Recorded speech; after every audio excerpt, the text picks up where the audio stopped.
I let it fall, my heart, and as it fell, you rose to claim it.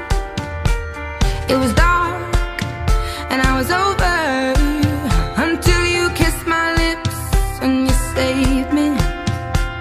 My hands, they were strong, but my knees were far too weak to stand in your arms without falling to your feet.